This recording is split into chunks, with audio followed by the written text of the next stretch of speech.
Hi, I'm Stephanie Jaworski of joybaking.com. Today we're going to make chocolate peanut blossom cookies, and this is what they look like. This is a soft and tender chocolate peanut butter cookie that has a chocolate kiss sitting on top. Not only do they taste really good, but I just think they're too cute to look at. You know, they're perfect for Christmas baking, bake sales, or I even think they'd be good at Halloween. So, the first thing you need to do is to preheat your oven to 375 degrees Fahrenheit, which is 190 degrees Celsius, and then you will need a baking sheet. I've lined mine with parchment paper, but you could just butter it or spray it with one of those nonstick sprays. And to make the batter, if you have a stand mixer, use your paddle attachment. You could use a hand mixer, or really you could just make this by hand in a large bowl with a wooden spoon. The first thing you will need is a half a cup, 113 grams of butter. I'm using unsalted butter. I like the flavor better, plus I like to control the salt in the recipe, but if you have a favored salted butter, by all means use that, and then just leave out the salt in the recipe. Now you want your, on the other side, your butter at room temperature. I'm just going to beat the butter just on medium speed, just until it's nice and smooth.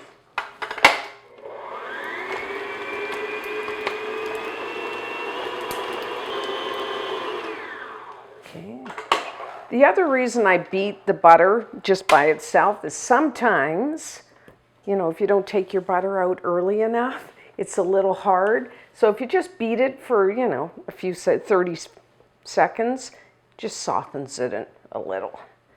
So next, I'm going to add a third of a cup, 70 grams of light brown sugar, and a half a cup, 100 grams of granulated white sugar.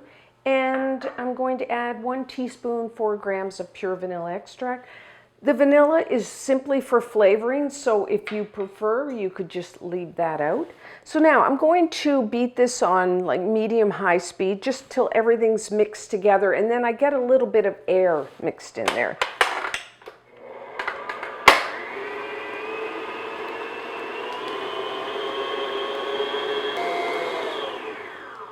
Okay.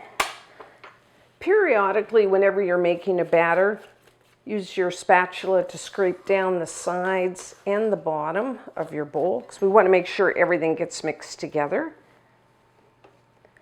And next, this is a chocolate peanut butter cookie, so we need some peanut butter. You will need 3/4 of a cup, which is 185 grams of your favorite peanut butter. I'm using smooth.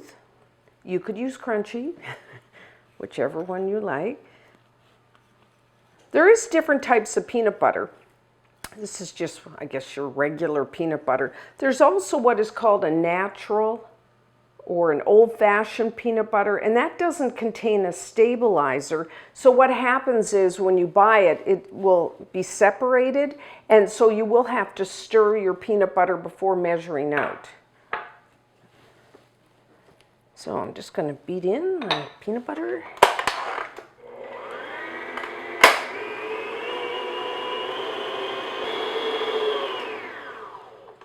Okay, and next you will need 1 large egg at room temperature.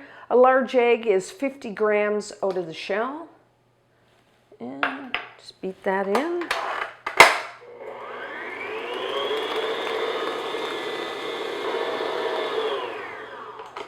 Okay, I can really smell that peanut butter. Too good.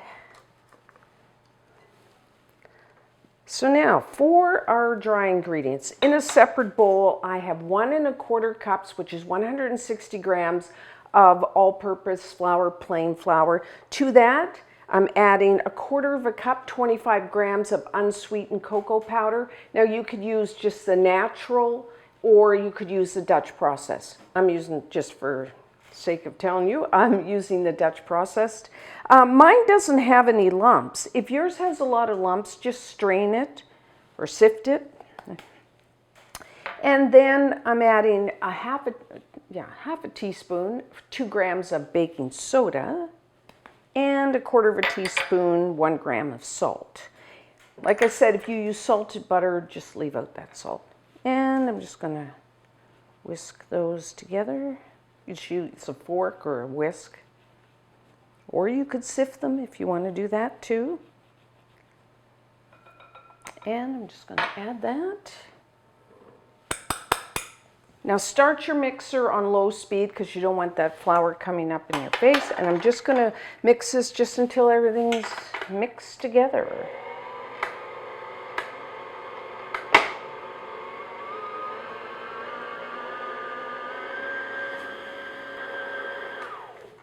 Okay, so we're done.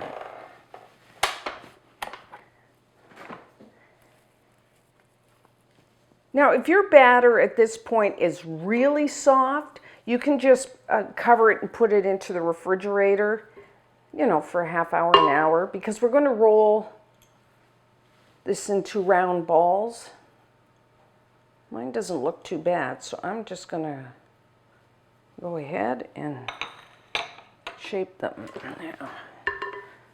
I'm going to give this, everything's not quite mixed together, so I'm going to do that by hand. Pretty stiff dough. So I like to take about a tablespoon of batter per cookie. So you could use a tablespoon, or if you have one of these cookie scoops, you could use that. That's about a tablespoon. Or if you want, you can measure, you can weigh each cookie. And that would be about 23 grams per cookie. So this amount of batter, that size of cookie, I'm going to get about 28 cookies. I am going to use, if you have one of these, it just makes it so much easier. The important thing, whenever you're making cookies, is to get each cookie about the same size. So they all bake the same amount of time.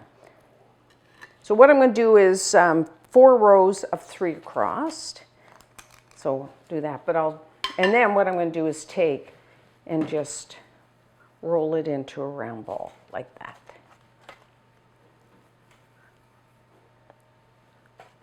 Okay.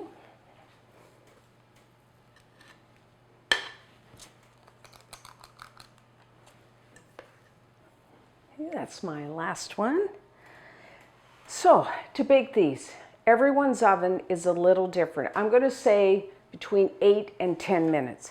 You know, baking time, especially for cookies, because you're dealing with a small amount of batter, is really important. Because, you know, even 1 minute will make a difference between the perfect cookie and one that's a little dry. Sometimes what I do, and I actually did this when I was testing this recipe, I don't bake off a whole sheet.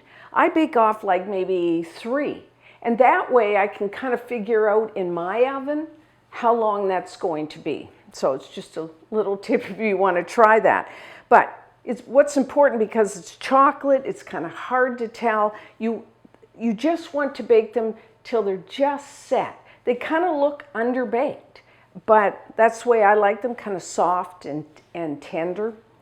So 8 to 10 minutes. Rotate your baking sheet front to back about halfway through to get even baking. And then, as they're baking, you will need to unwrap your little chocolate kisses.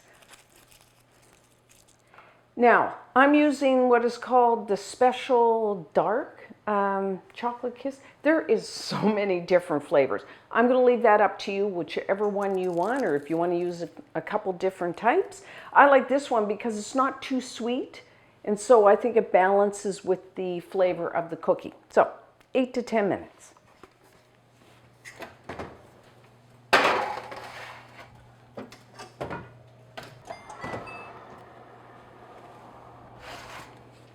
Okay, so our cookies are done. So as you can see, a little bit of cracking. They're really still soft. Now, as soon as they come out of the oven, first put your baking sheet on a wire rack, and then take your chocolate kisses and put them into the center of the cookie and press down till the cookie starts to crack. You want to push them down enough so that when they cool down, you know, they're not lopsided. You want them straight up and down, because I think they look like little hats. And then, once you do finish putting all the chocolate kisses on, let them cool down like a couple minutes on the baking sheet, and then take your spatula and transfer them over to a wire rack to finish cooling. So that is what I'm going to do, and then when we come back, we'll try one. Okay, so we are ready to try one. Now, how do you eat your peanut blossom cookie? Do you just kind of take a big bite? I don't know why, I always eat all the way around the rim, and then I save the chocolate kiss for last. But you can eat them however you want.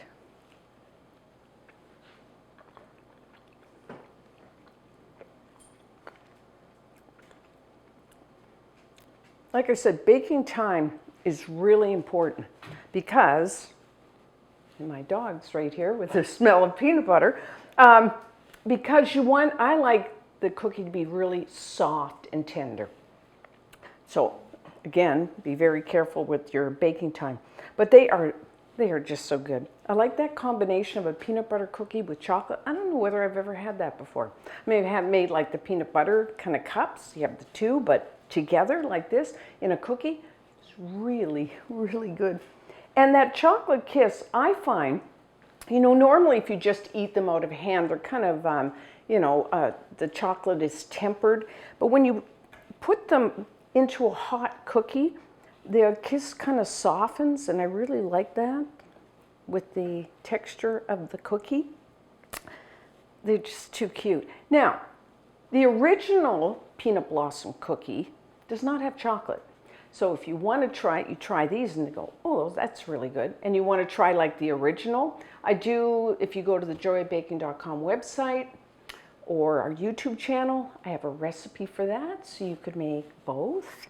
I mean, I think they're just, for the cookie jar would be great because your kids will love them. Like I said, bake sales at Christmas time, I think they'd be cute, like little witches' hats for Halloween. They're adorable. And you must make them. And until next time, I'm Stephanie Jaworski of joyofbaking.com.